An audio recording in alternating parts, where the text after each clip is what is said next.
Hello বন্ধুরা, good evening. আজ হচ্ছে 3 মার্চ। আর আজকের দিনটার জন্যই মানে এই 3 মার্চের জন্যই কিন্তু পিসির বাড়িটা আমরা এই টাইমে এসেছি, কারণ আজকে হচ্ছে জামশেদজি টাটার জন্মদিন। তাই জন্য গোটা জামশেদপুরটাকে সুন্দর করে সাজানো হয়। সাথে কিন্তু জামশেদপুরের মেন আকর্ষণ হচ্ছে জুবলি পার্ক। সেই জুবলি পার্কটাকেও সুন্দর করে সাজানো হয়।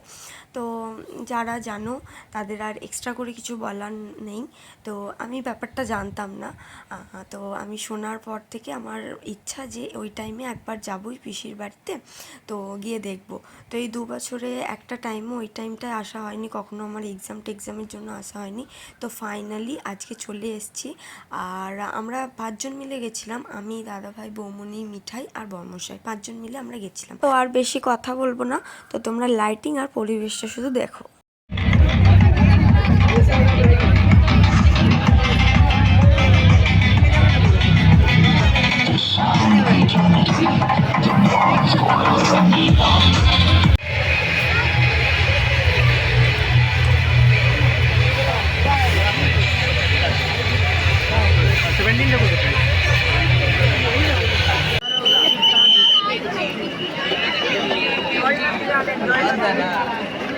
আর আমাদের দুজনের একটা ছবি তুলে দাও।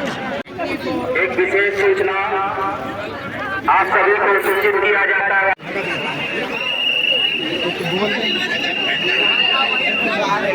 তোমাদের যতটা পারলাম পরিবেশটা মোটামুটি দেখানোর চেষ্টা করলাম। এত ভিড়, ফোন তো মানে ভিডিও করতেই ভয় লাগছে, মানে পড়ে গেলে ফোন খুঁজে পাওয়ার মতো অবস্থায় থাকবো না, এতটাই ভিড় ছিল। তারপর ওখান থেকে বেরিয়ে পড়েছিলাম, আর বেরিয়ে এখানে মিঠাই খাচ্ছে আইসক্রিম, আর আমরা এখানে ঝালমুড়ি মাখা দেখে দাঁড়িয়ে পড়েছি। তো ঝালমুড়ি খেতে খেতে আমরা এখন যাচ্ছি ডিনার করতে। তো ডিনারটা আজকে বাইরেই সেরেছিলাম। তো দাদাভাই একটা রেস্টুরেন্টে নিয়ে গেছিলাম, ফ্লেভার অফ চায়না নাম ছিল। তো প্রথমেই অর্ডার দিয়ে দিয়েছিলাম এগ চিকেন রোল, তারপরে ছিল ক্রিসপি চিলি বেবিকর্ন, আর ছিল মানে শেজওয়ান রাইস, আর ছিল চিলি চিকেন, আর মিঠাই এদিকে খেয়েছিল চাউমিন। তো আজকের ভ্লগটা এত সুন্দরভাবেই শেষ করলাম, বহুত ভালো লাগলো আমার জায়গাটা। তো আজকের ভ্লগটা এতটুকু, দেখা হচ্ছে নেক্সট একটা ভ্লগে, বাই।